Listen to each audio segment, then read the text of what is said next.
Good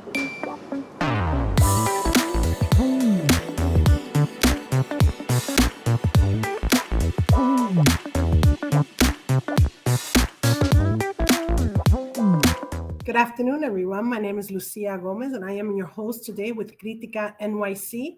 We have an exciting show today where we're going to highlight some of the pieces and questions that are actually on the upcoming ballot on November 2nd. We'll have a conversation with Daniel Altshuler of Make the Road New York. We hope to also have on the show Karima Hussein from the Mayor's Office of Immigrant Affairs to share with us a little bit about what's been happening with We Speak NYC, an English language program for English language learners. And we'll learn a little bit about what Shola's Voice is doing in terms of a series of teachings around the English language. And so I want to make sure that we get a chance to provide you with a few key dates that you should be looking forward to in the upcoming elections. And so if we can place that slide, I want to be able to share with folks key dates that you should be remembering. The date to register to vote has in fact just passed, but the last day to request an absentee ballot will be October 18th. The early voting for the November 2nd general election will be October 23rd through October 31st. And so for those of you who have not used the opportunities to vote early, you have an opportunity, specific designated times. You can go to voting.nyc, vote.nyc to find out the times in which the early voting location in your area is opened. But if you haven't used it yet and you want to take advantage of it before voting, it's the same as if you were voting on the general election day.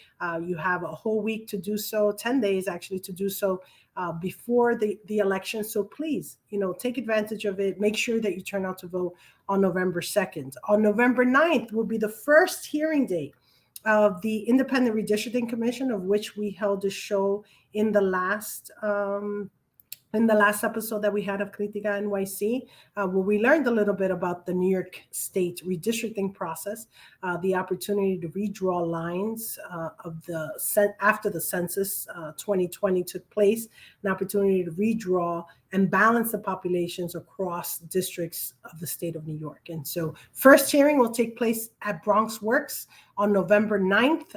Please do not hesitate to engage and participate. You can always reach irc.gov in order to get additional details. And so, I want to make sure that everyone has that information, and you can always go back to our last segment to learn a little bit more about the redistricting process. So today with us, we're going to have Daniel Altshuler. Daniel Daniel, if we can actually, Daniel is from Make the Road New York. And Daniel, please feel free to share the role that you're playing with us today and the role that you're playing now with Make the Road New York, because I know things are always changing, and we have you playing such a strategic role now at Make the Road. So welcome, Daniel. Thanks, Lucia. Thanks for having me. I'm the Director of Politics and Strategic Communications at Make the Road New York, and we're a grassroots organization.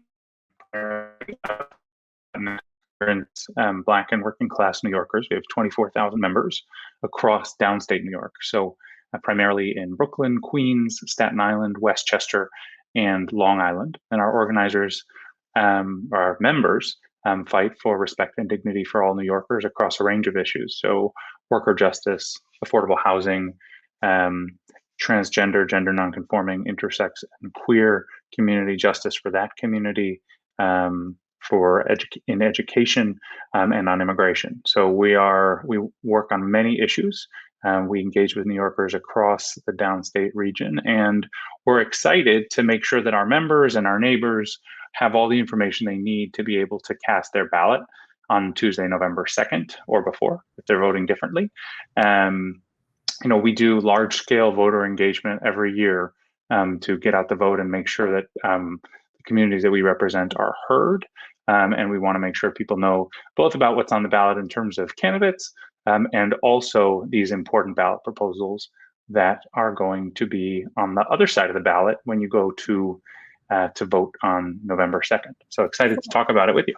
Yeah. So Daniel, before we jump into the ballot specifically, I want to make sure folks get it, right? Like we had Dominicanos USA come in a couple of weeks ago. We highlighted Eddie Cuesta and the amazing work of Dominicanos USA. And I just want to take that moment, right, to highlight the amazing work of Make the Road and the years, right, that you've been working on the ground to make sure that not only our elected officials and policymakers, come to understand the neighborhoods and the communities that they represent, but that the community, right, really engage on the policy making and the policy suggesting and the advocacy of things that impact them, which is very different than, the status quo, right? You get to elect people into office, they become, the leaders and the electeds, and then, they start making policy for the community. But there's something different about the way, Make the Road also attempts to value that interaction with their elected. You want to share a little bit of how that flows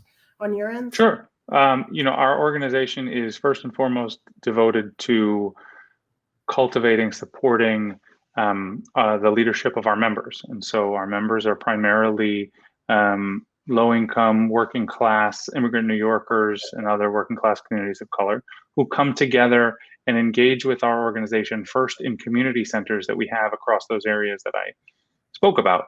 At those community centers, we provide key survival services. So everything from health advocacy, supporting people in negotiating hospital bills, to we have community health workers, we have English classes, and a host of other vital services. And we have organizing committees. And so we have organizers at each of those offices that works with the members of the community to talk about the problems that people are facing, often beginning on an individual basis, where people have a problem with a landlord, a problem with an employer, problem with their immigration status, and to connect it to the broader injustice that many others are suffering. And to think about how do we work together and organize collectively to win the changes that will benefit not just an individual, but a community. And so it's with that orientation that our members are regularly weighing in on public policy fights. So whether it be around passing the Wage Theft Prevention Act years ago, restoring access to driver's licenses for all people, regardless of their immigration status, passing a historic expansion of protections for tenants or more. That's the grounding with which we begin those engagements with elected officials to make sure that they're hearing the lived experience of members of the community and are accountable to those members of the community when they're ultimately voting on and adopting legislation. Wow. I mean, I think it's pretty incredible that we're going to hear a little bit more about what activities you're going to be, working on towards the November 2nd election, right? In terms of ensuring that your members, as well as their neighbors, know about everything that's going to be on the ballot, right? But I think it's really critical that folks get that this is not just something that happens. It takes a lot of volunteer times from the members that engage with Make the Road.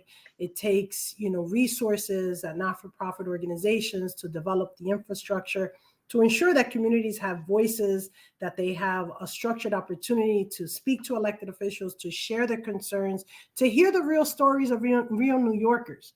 Because at the end of the day, if the community isn't involved, then they don't get engaged in the fight to ensure that they have the kind of dignity and respect in the neighborhood and at the same time at workplaces, right?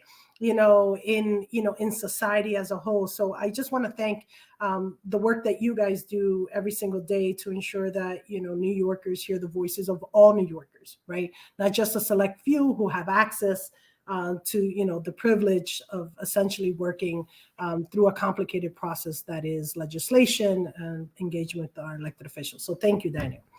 Let's talk a little bit about thanks to our members. That's right. I meet them and I see them sometimes and I laugh because, they're excited, right? I get this energy, and it's definitely something that's really critical for us to see continuously, members taking real strong hold of their institution. So that's great. Daniel, why don't you talk to us a little bit about what we're going to be seeing on the ballot and why it's so important that people flip it, right? Not just the people, but the issues. Well, I will say for our audience, taking me down memory lane. The way that Lucia and I first met was 10 years ago, working on her beloved issue of redistricting. So I know I'm excited to talk more about this because it's related to what's going to be on people's ballot. So we know in New York that in New York City, and this is true in key cities and counties across New York State, that we have Election Day on Tuesday, November 2nd. And that's a really important date for people to remember and to make a plan to vote. And people are going to be going to vote for mayor, for city council, for outside of New York City, for county executives and town boards. And all of those matter because it's how people express their values at the ballot box to try to choose the candidates that they think reflect their values and will support them on the issues that they care about. But in addition, this year in New York, we also have ballot proposals. There are 5 ballot proposals on the ballot. So you have to flip your ballot to see these questions, and there, you can vote yes or no. And there's some really important measures. In particular, I want to talk to you about questions 1, 3, and 4. These are the ballot initiatives that we have taken a position on, and they're really important. The first question is about amending the redistricting process that I think we'll talk a bit more about down the line, but this is the process through which political districts are created in New York. And the reforms would enable us to move more towards districts that put New Yorkers before politicians, and a fairer, more workable system. That first question also includes, if you vote yes on that, you're voting for fairer districts that put New Yorkers before politicians. And a couple of things that are really important there are, we're capping the number of state senators at 63. In the past years, politicians have used various, well, frankly, shenanigans to raise the number of state senators to create a map that's more beneficial to them. Really important to us and to immigrant communities is enshrining in the state constitution that in New York, that the census shall count all people regardless of their immigration status. We saw the Trump administration heinously try to go around the Constitution, the federal Constitution last time. And this would be putting strong protections to make sure all New Yorkers are counted in the future, regardless of who's in Washington. Also, in New York, there used to be something called prison-based gerrymandering. And this was a practice through which people who were incarcerated were counted as residents of the places upstate where they were incarcerated. So it was basically used to pad upstate populations and disadvantage downstate communities of color, because we know that mass incarceration disproportionately affects Black and Brown communities. And so voting yes would mean we're codifying these things, counting everyone, counting people in the communities where they come from, making sure that the redistricting process works better. It would make sure that that's codified in the state constitution, and that would lead to a better set of redistricting outcomes when the process is finalized next year. So that's question 1, and we're saying vote yes on 1. We're also saying vote yes on proposals 3 and 4. Proposal 3 is great. They're both voting rights proposals. Proposal 3 is eliminating voter registration deadlines. So this is really important. Sometimes what we have is, I was talking to somebody whose brother was a voter, a Latino voter, who had an issue with their voter registration, and they went on election day and they didn't show up in the system. And that's because of both something that's in the Constitution as well as something that's in state law that prevents people from being able to fix their registration or register for the first time on election day.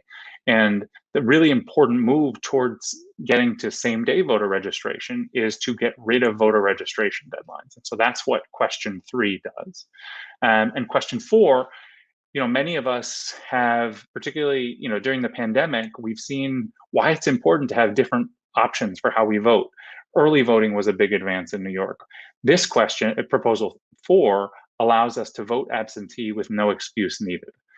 This has been the practice during the pandemic.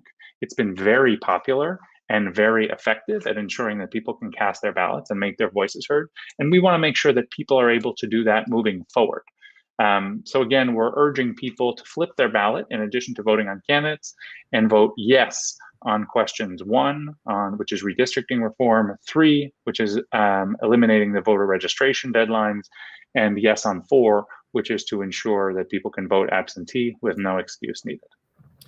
So, Daniel, let's talk about this a little bit, right? So before people even flip, they have to get to the polls, right? I mean, the reality is that it is possible that these provisions can either pass or fail because people don't show up, because the general election doesn't have the same heightened energy as, let's say, the primary that we just saw in June. Because, in New York City, the fascinating aspect of this is that, a lot of these candidates win somewhat on primary day and then don't typically have Republican challengers, because in the general elections, it is more of a partisan battle by the parties, right? So turnout could be even more abysmal than what it is in the primary.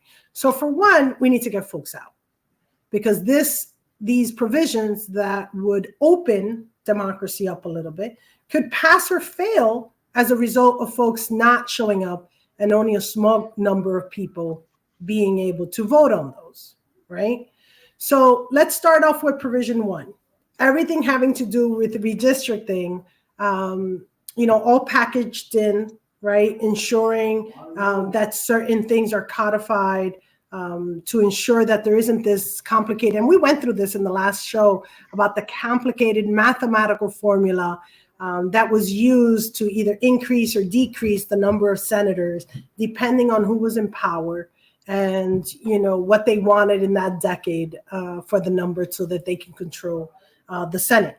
Is there any reason or any, opposition? Is there, what should folks look at in terms of, what the criticism is in regards to that particular proposal 1 on the ballot?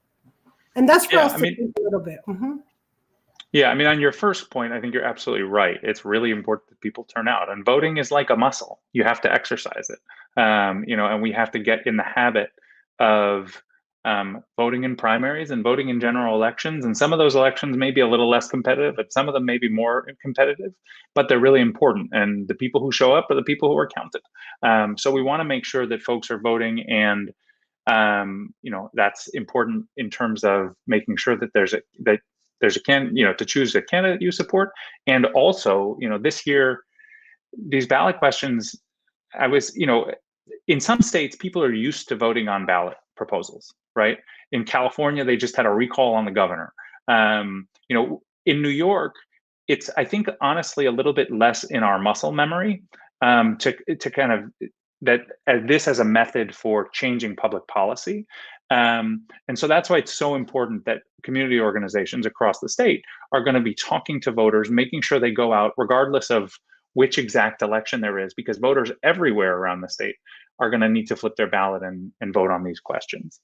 To your question on proposal 1, the overwhelming majority of progressive and good government organizations who've taken a position have supported proposal 1. So we were part of a sign-on letter this summer where 50 community organizations from Bay Ridge to Buffalo, representing broad, diverse communities across the state, said we support and we are urging people to vote yes on questions 1, 3, and 4.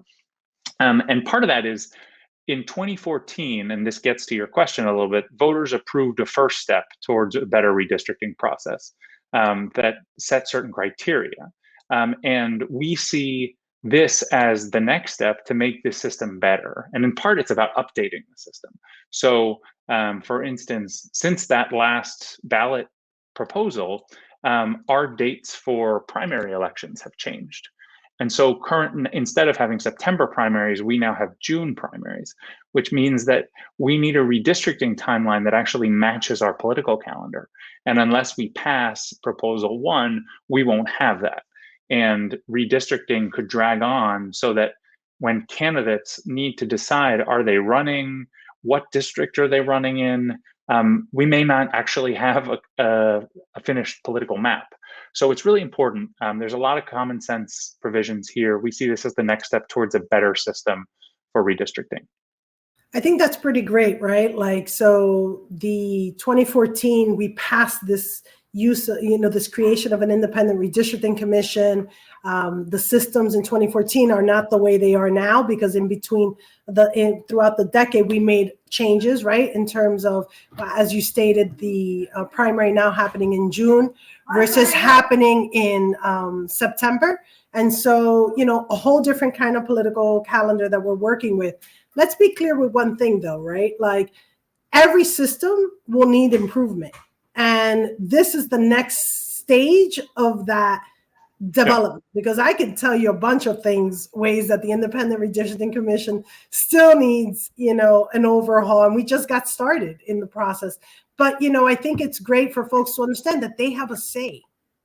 Right? If anything happens, they would have a say, and they should be vigilant at participation. One is getting to know that this is even on the ballot, and ensuring that, stage 2 is that you participate. So I know I mentioned that the Independent Redistricting Commission will come into New York City, and the hearings will begin in the Bronx for the New York City area November 9th. But let's talk about Proposal 3, right? Because I wholeheartedly have to admit that I do agree with you on Proposal 1, where we do have to support those changes. And essentially, it just makes more common sense and again, still leaves a big chunk of things that need to be done for the independent redistricting to really function the way it was meant to. But on Proposal 3, why would there be any kind of opposition to remove, deadlines for voter reg? Like, if our goal in this society is an open democracy and to ensure everyone engages and there's no obstacles to voting, why wouldn't we open up voter registration? It is a good question. I don't have a good answer for you. I mean, almost every voting rights group, everyone that I know of supports this proposal. I think, we have seen there are some conservatives in this state, and we have seen a trend, particularly in conservative states, towards voter suppression and efforts to restrict people's ability to cast their ballots. So if that happens to be your political or ideological orientation, then you may not want to make sure that it's easier for people to register to vote or to vote absentee without an excuse. For those of us who do care about making sure that immigrant, Black, Latino communities are heard at the polls, it's really important that we make it easier for people. We've seen major problems with the Board of Elections and election administration. We've seen people wrongly purged from the voter rolls in previous years. And one way, we also need Board of Elections reform, of course. But, wouldn't it be easier if there were an issue that you only realize, because most people aren't like you and me, Lucia, like they don't think about these things all day long, nor must they. Nor should we. Yeah, probably. But most people think about elections, in the 2 weeks before the election. And so that's when somebody might be likely to check their voter registration status or check their poll site. And when they're doing that, or maybe it's the day before the election, and when they do that, if they find an issue with their voter registration, for some reason, it isn't, it didn't get processed correctly, or it, their address didn't get properly updated, they should be able to fix that. And we should have a pro-voter system that enables people to do that up to and including on election day. I think it's really important to note that, and to give credit where it's due to legislators in New York State who, with a broad coalition of community organizations and good government groups, have really improved voter election administration in this state. We have a long way to go, but there was just a raft of really arcane and dysfunctional voting laws and policies that made it harder for people to vote. And we've made some really important advances. And by getting people to vote yes on question 3 and 4, in addition to question 1, what we're doing is taking another step further towards strengthening democracy and voter access in New York State. Now, let's, you and I, we work in this realm, right? We understand what it's like, to run candidates or support candidates, something's to be said about the fact that a candidate would have to woo more than just a select number of voters in a district, right? A cross district appeal, because you just never know who would be, who would register to vote that day, who you energize, that is eligible, that could essentially cast a ballot for you. I mean, what is the control? I think part of this is about, control of the electorate. You have a certain amount of time, does it create havoc within the Board of Elections to ensure someone else casts their ballot? Because what I would hate is that I'm a brand new voter in a district and you somehow give me a provisional ballot and my ballot will only be counted towards the end, right? I mean, is this like step one, right? We'll see how it works and then hopefully, improve that.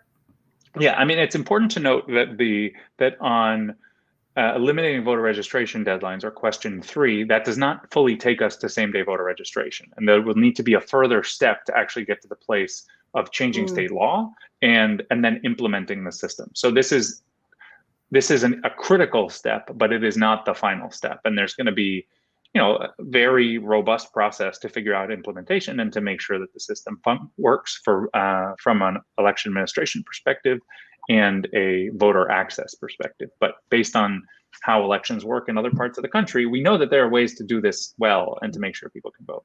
I think to your point about what it would mean for politicians or candidates, absolutely. Part of making sure that we want to expand the electorate because we want elected officials to be accountable to everyone in their communities.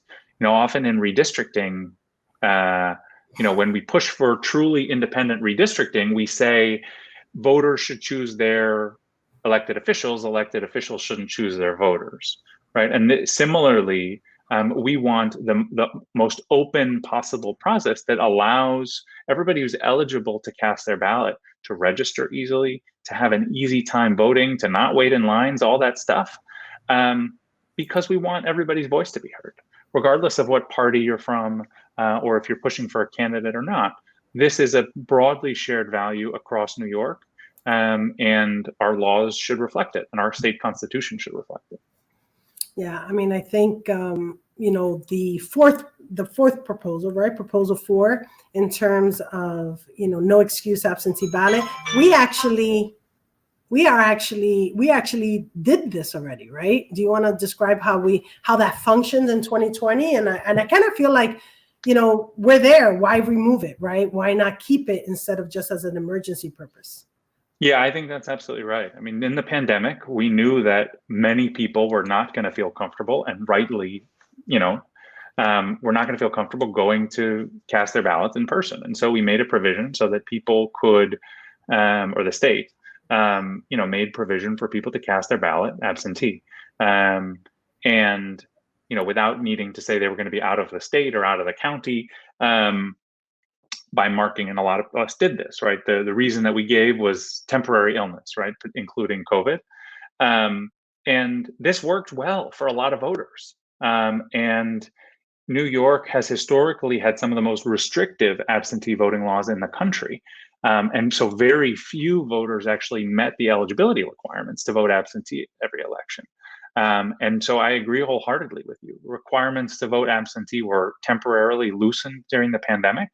So nobody was going to have to choose between their right to vote and their health. And now we have a very simple opportunity, but important opportunity, to make that change permanent, and to ensure that we have no excuse absentee voting moving forward. Yeah, I mean, I think that we saw it function.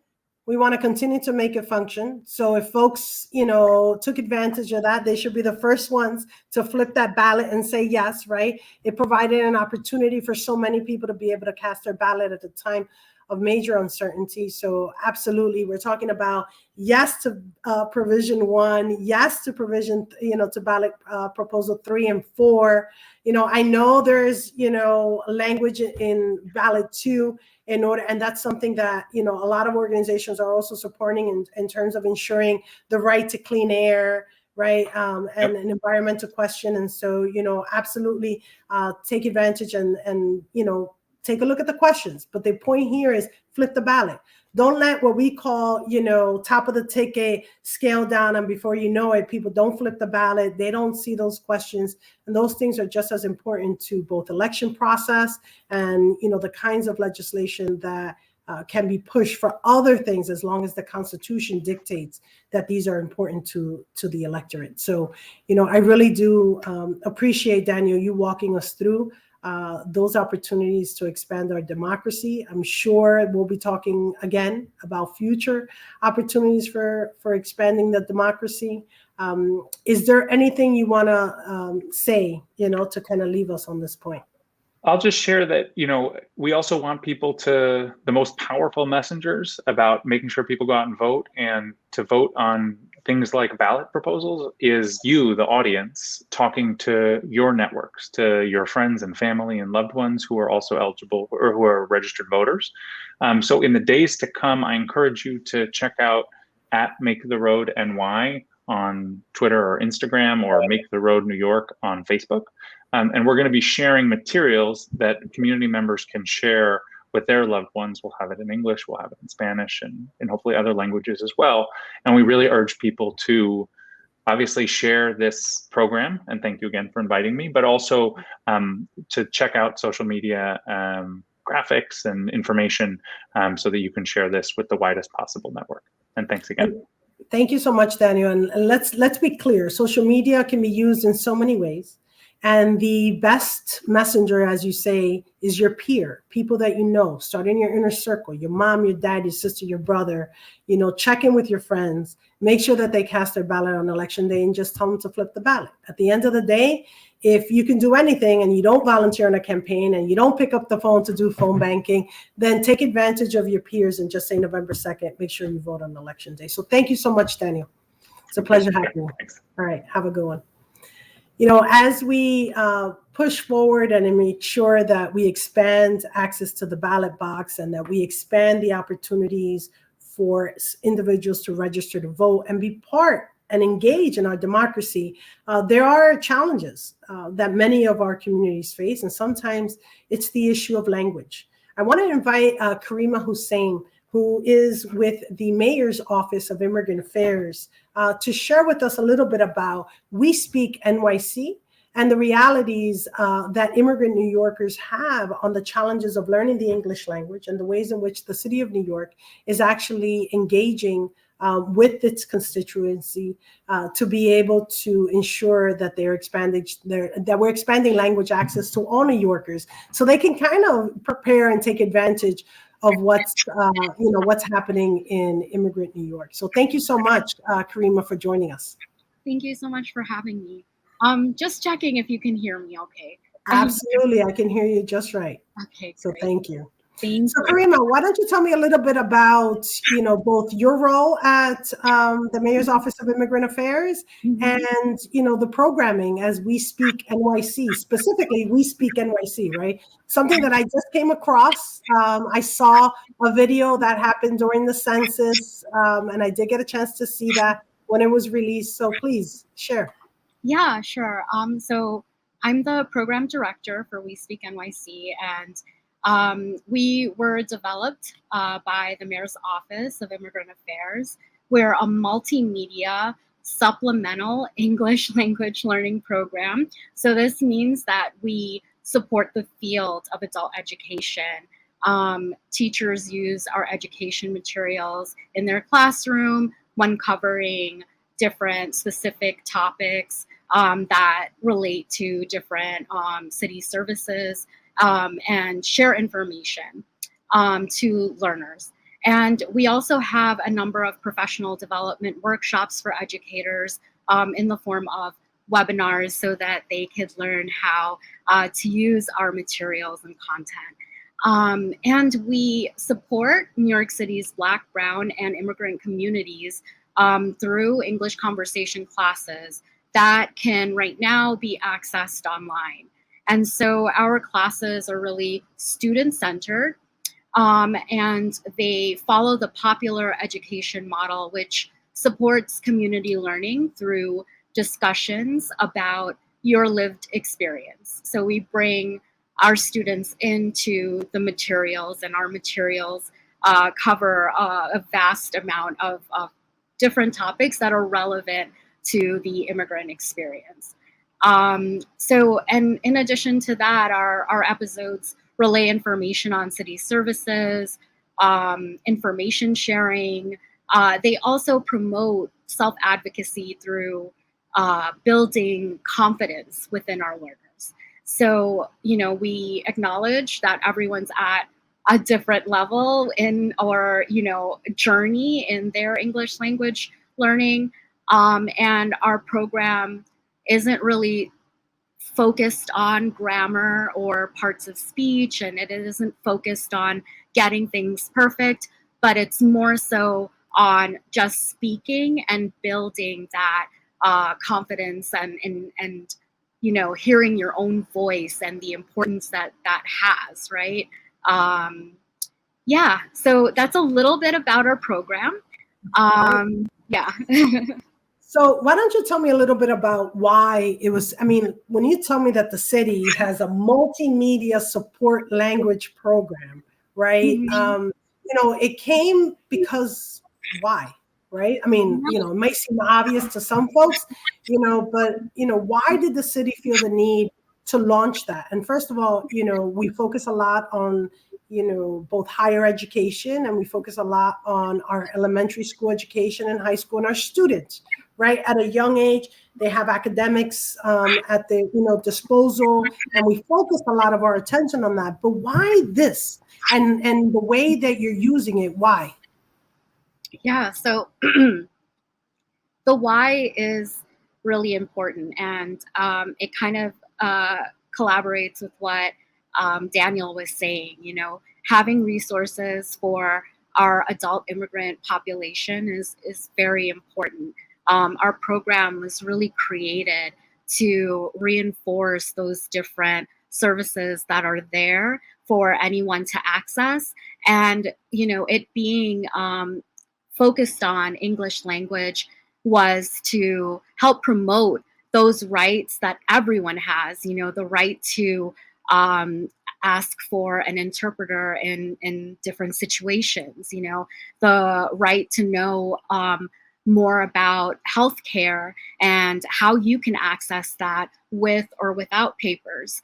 Our program really goes into all these details of the city services that we focus on, and really there to help promote that advocacy, not only to be that center, like entry point into English language learning, because it is an informal program. We don't do grammar, like I said, but it's more about sharing that critical information to our immigrant populations. And within our program, we have been able to, have people sign up for SNAP benefits, or have people, find out about just different New York City services like ID NYC, or how they can access healthcare. So, yeah. It sounds to me like you took, the needs and the services and the information that you want people to understand and to access, right? Used those, services essentially, and opportunities that they should be privy to, they should have full understanding and scope of, and you created an easy to understand multimedia method, right? Like a multi, tell me a little bit, is it fully in English? Yeah, so our classes are in English. We have our videos, multimedia, just, it talks about the different types of materials that we use for English language learning. So we have videos, we have an array of printed resources like study guides and stories that our populations can read and go dive into, and a real curricula was developed. So that's all that multimedia really means in that atmosphere. But yeah, so our resources I'm sorry, could you repeat what No, you had asked? I'm yeah, sorry. I'm just wondering if the videos are all in English. I haven't Oh, seen. I did recall seeing the one on census, right? If I don't know any English at all, right, starting from point A, is Mhm. there a transition into how do I gain access to the site? How do I work through it if I don't know the language? Yeah, so our materials are focused in English, but we do have translations, right? The episodes can be viewed with a different, all the 10 languages, a part of local law 30. So you can access them by watching it, reading the subtitles in Spanish, in Bangla, in any of those languages.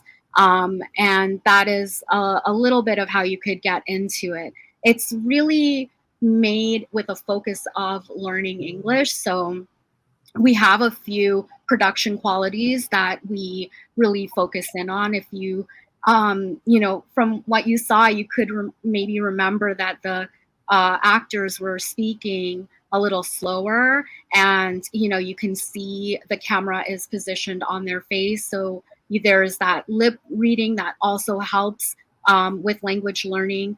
Everything was created to promote English language learning. So there are subtitles if you don't speak the language, but you can get to really know all these different elements that were there to really help the learner. I mean, I think this is very interesting, right? I mean, we focus all the time, and parents, especially during the pandemic, had to try to navigate so many things of their child's learning process.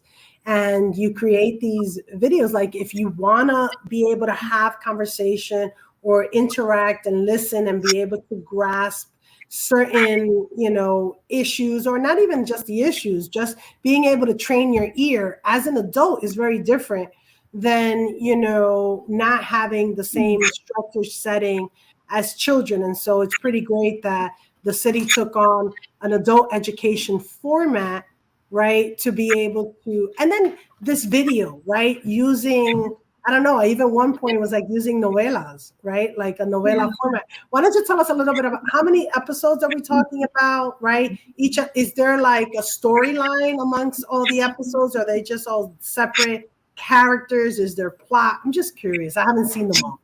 Yeah, so it's a little bit of a community. There are 17 or 18 episodes, I should say now, because we just launched a new episode, Shola's Voice, on voting. And these episodes, 10 of them are in a season 1, which this goes into a little bit of the history of the program. In 2009, the program was created, and those first 10 episodes, a part of season 1, are really like the birth of everything. And so there's a little bit of a community, because in each season you can see characters coming into play with the different plot lines, and it totally was built on this telenovela style. They're dramedies, or dramatic comedies, so they're very positive storytelling that showcases the problem solution model, and how people interact with their community members to do a little bit of information sharing and finding out about different services and resources that are available to them. And what are, how many, so there's 17 episodes you said, right? 18 now, sorry. 18 now. Okay, because the Shola's Voice is very specific to the upcoming elections, or just any electoral process? Yeah, so Shola's Voice was actually created in response to, voting in general, but also to showcase ranked choice voting, which in our primaries, we launched with that at the booth. And it was, or it is, a complicated thing to explain, right? And so we did a part of this episode showcases how ranked choice voting is done, how you go about it, what the different candidates are, how you select, how you have, 5 choices that you can make. And it tries to elucidate that. So there are seemingly complex information all over the city, how to access healthcare, our public school program, everything is just super complicated, but our videos are meant to dissect each topic and almost give life to how you could access these resources in very simple ways. So that was the real origin of Shola's Voice, and Democracy NYC had come to our program and requested, to collaborate on an episode, and that's really how it started. That's great. I mean, I just want to make sure that I highlight that Democracy NYC mayor's office, right? The electoral office that came as a result of a ballot question that asked people, if they would support the creation of Democracy NYC. We just spoke about people flipping the ballot and making sure that they respond to the ballot proposals. Critical that folks get to understand, a difficult process like we saw ranked choice voting during the primaries. Fascinating that another city agency said, hey, FYI, this is already going to be a complicated process for those that know the English language. Could you imagine someone who does not, that needs to be taken step by step, right? And I think, something to be said about the adult learning process, right? I'm a reader because I'm more of a reader person, right? Just give it to me in writing and I'll read it and I'll dissect it. But others require video, right? So my partner's a visual learner and, he requires, and he doesn't mind watching a 35-minute video. I'm like, I'm never going to get those 35 minutes back. That's me. That's my pace of things. But a video allows people to stop and replay and reshift, right? And so, the Mayor's Office of Immigrant Affairs took learning for adults as a process and incorporated issues that were novel, that were immediate, that were going to come up in these individuals' lives, right? And how did you come up? I mean, you gave us Shola's Voice, right? And Democracy NYC came with the issue. Can the general public propose, issues or things that are coming up that they would like to see? How did you all gather around and decide? I kind of feel like that's an episode in and of itself, Yeah. I mean, I would love that. Generally, when we have the funding to promote like another season or several episodes or so, what happens is that we reach out to the different agencies, the different mayoral offices, and we ask them what are they hearing from their constituents, like what are important topics. Also different mayoral initiatives as well get thought through with the selection, and so these issues are extremely important, and we're always trying to collaborate with different agencies and such to see what possibilities are there in making more. Did you happen to do one around the pandemic or some of the issues that came up, arose from that? Yeah, no, unfortunately not yet. Hopefully, there will be an opportunity to do one around the pandemic, and all the information that is there, all the important things that we need to really talk about and discuss, I think would be a great opportunity. In lieu of the pandemic, like an episode, I would say, we really decided to focus on how we could help get different communities and community organizations, onto our classes while in-person learning stopped. So we were really focused on utilizing funds to really promote, English language learning through an online resource. Then it was in response to the pandemic that we started having our classes be online, and I think a lot of bad happened, but a lot of good also came through it. It really pushed learning to another level, especially people's phobias of online learning and technology. So if I'm a teacher of adults, or even, high school students, first, English as a first language, I can use the materials. Is there, are all the materials available on the Mayor's Office of Immigrant Affairs website?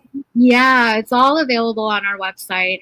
And, we're always talking through different ways of making it even more accessible to learners and to educators.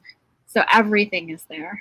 So do you ever use those videos to produce ads during a specific time, or show it on networks like ours, which I'm sure, we'll get to at some point, and be able to show a segment of the video, perhaps not today, but at another point, definitely have that. But do you promote it in other ways? Curious if they're actually on the kiosks, that are all throughout the city or the subways. How else are you promoting this so that folks know? Yeah, so when there's a big launch, we can promote in ads. We do a lot of outreach within the immigrant community through our amazing outreach team at Moya. We have organizers in the ground that really promote a lot of the services that will benefit our communities, and also the different programming that exists, right? So promotion happens mainly through word of mouth through this process and through our social media account. Promotion also happens through our connection to different educators and them using the materials in their classrooms and such. Unfortunately, that's the only way that we can promote right now. But the episodes do live on, a different resource on TV, actually Sunday mornings and afternoons sometimes. You can see our episodes on NYC Life and NYC Gov. So, we have that available for the general public as well. But yeah, we'd love to have them everywhere. I mean, at least I would. And do nonprofit organizations, do you conduct train the trainers, or are there any training sessions that folks can access? Yeah, so the way that these conversation classes run, and this is a major point, and I should have been more forthcoming. No, it's okay. I'm sorry. We have incredible people throughout our city. Every constituent is just amazing. We have our program runs on the power of volunteers, individuals that really care about, community service and adult education, and really giving voice to every New Yorker here. So we do tons of train the trainers. We have at least 2 training sessions a month, and we train different folks interested in volunteering in our program on how to do it, what the materials are going into the popular education model. And, when our cycles come up, we send emails out to them asking if anyone is available for, the scheduled of classes that we have on our website. So, yeah, it's really wonderful and amazing that we have such great volunteers that really help us with our conversation classes. And that's pretty incredible, because I do know that the Vote.NYC and Voting.NYC, which is the online the online sites for both the Board of Elections and the Campaign Finance Board's program, they're actually looking for individuals that want to be poll workers and individuals who want to be paid to essentially help translate. So we know that as Immigrant New York, right, gets larger, and I will ask you in a minute about how you've seen it, right? How long have you been at the mayor's office? This is going to be my 4th year there. Oh, yeah. wow. So as New York gets and the complexities of our city and the diversity and incredible, right? We see that happening all the time. We have more ballots that are being translated and in more languages, and we are seeing even those individuals that people presume speak Spanish have their own dialects and their own interaction.